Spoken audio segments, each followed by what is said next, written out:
KVS TGT Hindi में आप सभी लोगों का फिर से स्वागत है। ये जो श्रृंखला चल रही है, आज हम लोग पढ़ेंगे कक्षा 10 जो क्षितिज पुस्तक है उसमें पहला पाठ है जो पद्य से अवतरित है, सूरदास जी द्वारा रचित। पहले हम लोग पद्य देख लेंगे, उसके बाद सूरदास जी की जीवनी भी देखेंगे, क्योंकि महत्वपूर्ण हो जाता है इस लेवल पे कि आपको जो महत्वपूर्ण कवि हैं या कवित्री हैं या लेखक हैं या रचनाकार हैं या साहित्य के किसी भी क्षेत्र में अपना जो स्थान काव्य को दिया है, उन सब के बारे में जानना महत्वपूर्ण हो जाता है कई बार। और सूरदास जी तो सूर हैं, कहते हैं कि सूर सूर तुलसी ससी उड़गन केशव दास, अब के कवि खद्योत सम जहां तहां करत प्रकाश।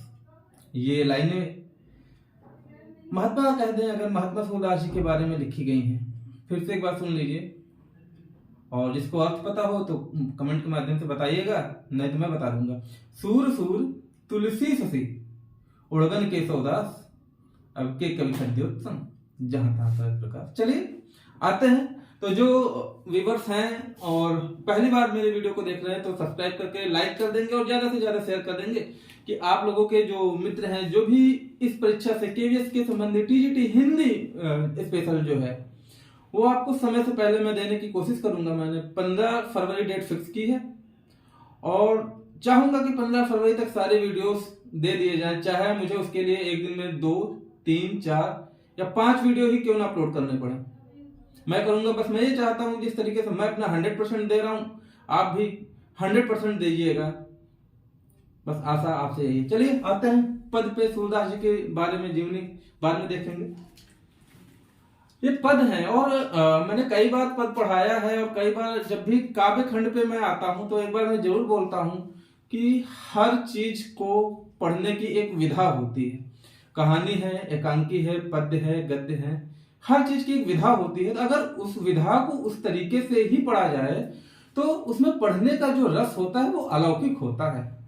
तो चलिए थोड़ा देखते हैं पद्य, उसके बाद में साथ में अर्थ समझते चलेंगे। इसमें जो कठिन शब्द हैं उन शब्दों की मैं व्याख्या के साथ साथ उसका अर्थ समझाता चलूंगा।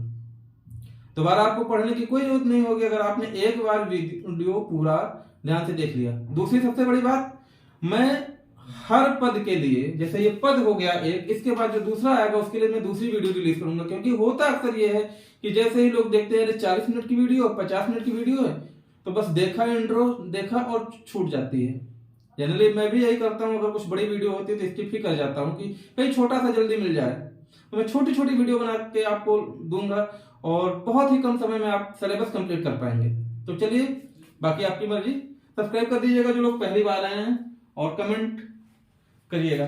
चलो। ऊधो तुम हो अति बड़ भागी, अपरस रहत स्नेह तगाते, न हिन मन अनुरागी, पुराइन पात रहत जल भीतर, तारस देह न दागी, ज्यों जल माह तेल की गागर, बूंद न ताको लागी, प्रीत नदी में पाँव न बोर्यो, दृष्टि न रूप परागी, सूरदास अबला हम भोरी, गुर चींटी ज्यों पागी।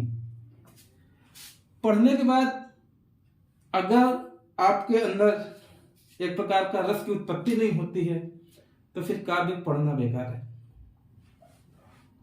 ये काव्य अगर आपने पढ़ा हो और अच्छे से पढ़ा हो तो क्या आप जो भी काव्य के जानकार हैं, थोड़ा उन काव्य से मिले हुए हैं, तो पढ़ने के बाद बताइएगा क्या आपके मन में करुण रस की उत्पत्ति नहीं होती है? क्या यहाँ पे वियोग आपको नहीं दिखता है? ये वियोग है।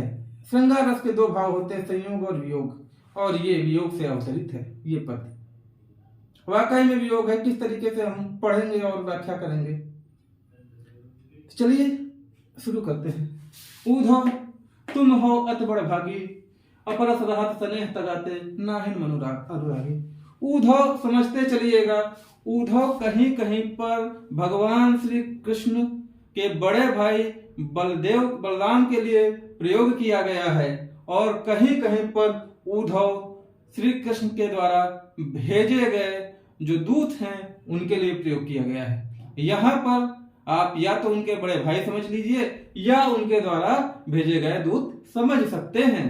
ठीक है, कह रहे हैं उद्धव तुम हो अति बड़ भागी। सूरदास जी ने कहा है, सूरदास जी कह रहे हैं जो उनकी सखियां हैं श्री कृष्ण जी के बाल्यकाल की गोपियां हैं जो उनके साथ खेला करती थी, श्री कृष्ण जी का संदेशा लेकर के आए हैं द्वारिकापुरी से उद्धव और कह रहे हैं हे गोपियों क्यों इस वियोग में तुम पड़ी हो श्री कृष्ण के, और अपना अपना काम करो, वियोग होने से कुछ हासिल होने वाला नहीं है। कह रहे कि उद्धव तुम हो अति बड़ भागी। हे उद्धव तुम तो, अति मतलब बहुत होता, बहुत बड़े भागी हो, आपके भाग्य बहुत बड़े हैं उद्धव। अपरस रहत स्नेह तगत नाहिन मन अनुरागी। अपरस मतलब आप पर किसी प्रकार का कोई प्रभाव नहीं पड़ता है। अपरस रहत स्नेह तगत, आप पर प्रेम का कोई प्रभाव नहीं पड़ता है। नाहिन मन अनुरागी, अनुरागी मतलब होता है विरक्त होना, और ना ही आपका मन इस प्रेम के प्रति कभी लगा हुआ है। आप तो वैरागी हो, आप क्या जानो कि क्या यहाँ पे हमारे मन में चल रहा है, हमारा मन कैसा है। पुरैन पात रहत जल भीतर, जो लोग गांव से बिलोंग करते हैं, गांव से जुड़े हुए हैं, अक्सर सभी लोग गांव से जुड़े होते हैं, जो लोग शहर में हैं थोड़ा सा उनके लिए पुरैन पात का मतलब समझना कठिन होगा। पुरैन पात में थोड़ा समझा देता हूं। पुरैन पात रहत जल भीतर तारस देह न दागी। पुरैन पात मतलब होता है कमल। कमल कौन सा? लाल कमल और नील कमल के जो पत्ते हैं उनको पुरैन कहते हैं। गांव में कहते हैं पुरैन के पत्ता।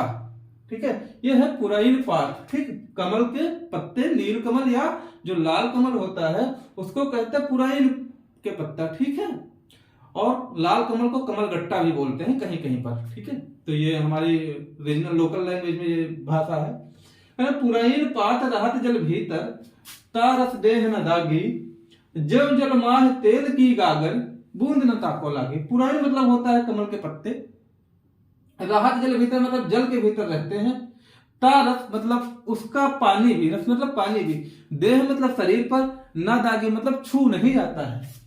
जो मतलब जिस तरीके से, जल मतलब जल, माह मतलब जल के भीतर, तेल मतलब तेल की गागर, तेल से भरी हुई मटकी, बूंद न ताको लागे, बूंद मतलब बूंद, ताको मतलब उस पर छू जाती है, ताको लागे मतलब उस पर छू जाती है। कह रहे कि आपको उधर कुछ नहीं पता है। जिस तरीके से कमल का पत्ता, कमल पानी में खिलता है और उस पानी में जो खिलने वाला है, जिस तरीके से कमल का पत्ता पानी के भीतर रहते हुए भी कमल पर किसी प्रकार का कोई दाग नहीं लगता है, उसी प्रकार से आप भी श्री कृष्ण के साथ रहे हैं लेकिन आपके अंदर प्रेम का भाव नहीं लगा। जो जल माह तेल की गागर, कह रहे जिस तरीके से आपके साथ हुआ है, जिस तरीके से अगर तेल से भरी हुई मटकी को पानी के भरे सैलाब या तालाब में डाल दिया जाए तो उस तेल की मटकी पर जो है पानी की एक बूंद नहीं ठहर सकती, उसी प्रकार आप भी हैं। आप भले श्री कृष्ण के साथ रहते हैं और संदेशा लेकर के आए हैं कि हे गोपियों, आप ऐसा करो कि उनके सपने देखना छोड़ दो, उनके बारे में सोचना छोड़ दो। आप तो वैरागी हैं, आप नहीं जानते, लेकिन हमारे मन की जो भावनाएं हैं, हम जिस प्रकार से श्री कृष्ण से प्यार करते हैं, प्रेम करते हैं और उनके प्रति भाव विभोर होते हैं, वो आप नहीं समझ सकते। जिस प्रकार से अगर तेल की भरी मटकी पानी में डाल दी जाए तो फिर तेल पर, तेल की वजह से पानी का कोई असर नहीं होता है। प्रीत नदी में पाँव न बोलो। प्रीत मतलब होता है प्रेम, नदी मतलब नदी, प्रीत नदी मतलब प्रेम की नदी, पाँव मतलब होता है पैर, बोलना मतलब होता है भिगोना या डालना पानी के अंदर। ठीक है, दृष्टि मतलब होता है जो आपकी नजर होती है, रूप मतलब रूप होता है, और परागी मतलब उसमें डूबना होता है। सूरदास अबला हम भूरी। सूरदास जी कह रहे हैं कि हम तो अबला हैं, हम उसी तरीके से हैं ना समझ, गुड़ चाटी जो पागी, गुड़ मतलब होता है गुड़, चाटी मतलब चींटी, जो मतलब जिस तरीके से, पागी मतलब उसी में मिल जाना। कह रहे हैं कि प्रीत नदी में पाँव न भरे, हे उद्धव तुमको क्या पता है, तुमने कभी प्रेम की नदी में कभी पैर भिगोया है? दृष्ट न रूप परागी, और न ही श्री कृष्ण के जो दिव्य प्रेम रूप है उसको कभी आपने ध्यान से देखा है। परागी मतलब होता है देखना, ठीक है। कह रहे हैं हे उद्धव प्रीत नदी में पाँव न बोलो, तुमने जो है कभी भी इस प्रेम की जो नदी है उसमें कभी पाँव नहीं डुबोया है। दृष्ट न रूप परागी, और इस प्यार के रूप को भी आपने कभी देखा नहीं। सूरदास अबला हम बोल, सूरदास जी कहते हैं गोपियों की तरफ से कि हम तो अबला हैं, हम क्या जाने आपकी बातें, हम तो सिर्फ श्री कृष्ण के प्रेम में पागल हैं। गुड़ चाटी जो पागी, जिस तरीके से अगर गुड़ में चींटियां लग जाती हैं तो फिर वो उसमें चाहे मिल जाए, चाहे मिट जाए, चाहे मर जाए, उस तरीके से हम गोपियों का प्रेम है श्री कृष्ण के प्रति। आपको ये सारी चीजें नहीं समझ में आएगी। इस तरीके से ये पद खत्म होता है। और आपको ये व्याख्या कैसी लगी कमेंट के माध्यम से बताइएगा। और हम कुछ शब्दों के अर्थ बता दे रहे हैं अंत में, नोट करते चलिएगा क्योंकि मैं हर जगह नहीं लिखूंगा। उद्धव मतलब बड़े भाई कह सकते हो, बड़े भाई, ठीक है, या फिर कह सकते हो संदेश वाहक, ठीक है, संदेश वाहक। अर्थ मतलब होता है बहुत, बहुत, और बड़ भाग्य मतलब होता है बड़े भाग्य वाला, बड़े भाग्य वाला या फिर भाग्यशाली, ठीक है, भाग्यशाली।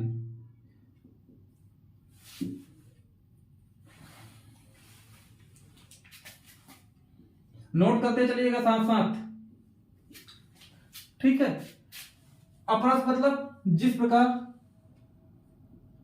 जिस प्रकार। स्नेह मतलब होता है प्रेम, स्नेह। तगा मतलब होता है त्यागना, त्यागना। नाहिन मतलब नहीं। मन अनुरागी मतलब होता है विरक्त होना, मन अनुरागी मतलब होता है विरक्त होना, विरक्त होना, ठीक है, मतलब मोह में ना पड़ना, मोह में ना पड़ना, ठीक है, लिखते रहिएगा। उसके बाद पुराइन पात, पुराइन पात मतलब होता है कमल का पत्ता, कमल का पत्ता, ठीक है। जल भीतर मतलब जल के अंदर, जल भीतर मतलब जल के अंदर, जल के अंदर, ठीक है।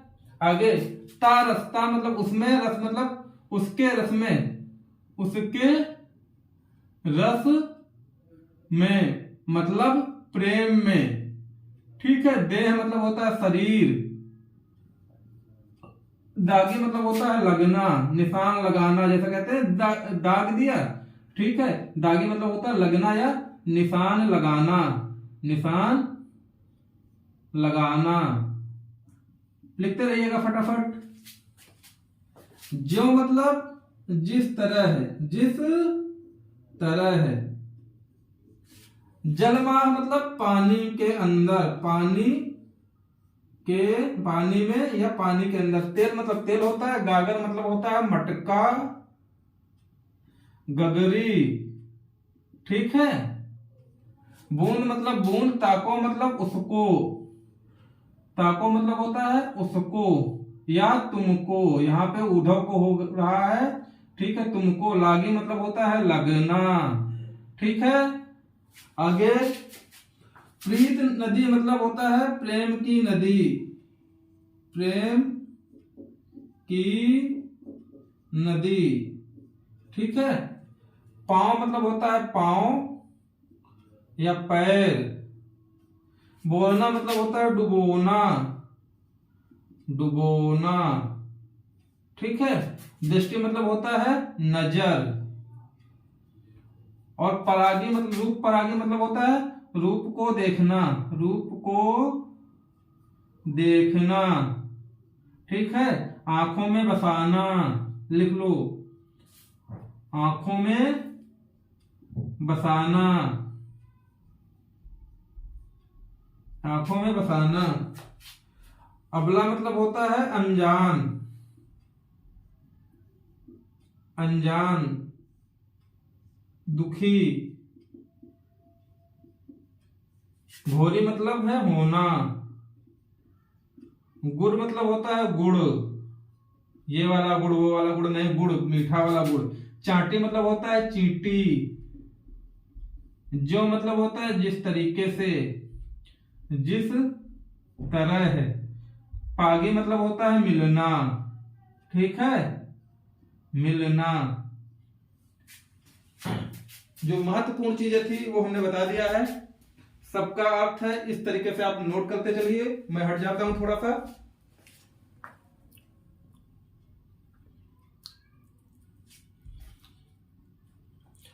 तो हमें लग रहा है कि थोड़ा सा आपको नीचे की लाइंस नहीं दिख रही होंगी, तो मैं थोड़ा सा ऊपर कर देता हूं और आप इस तरीके से नोट कर लीजिएगा, ठीक है। तो ये इस तरीके से हो गया ये पहला, ठीक है, बहुत ही महत्वपूर्ण है। और फिर मैं बोल रहा हूं कि जो लोग पहली बार हैं चैनल पे, तो फटाफट सब्सक्राइब कर लें, लाइक शेयर कमेंट करते रहें। और इसी तरीके से अब इसके बाद दूसरा पद होगा, वो हम लोग नए वीडियो के माध्यम से करेंगे। तब तक के लिए फिर एक बार पढ़ते रहिए, और कोई भी डाउट है तो पूछते रहिए। मिलते हैं नए वीडियो के साथ में, नए पद के साथ में। तब तक के लिए ख्याल रखिए। जय हिंद।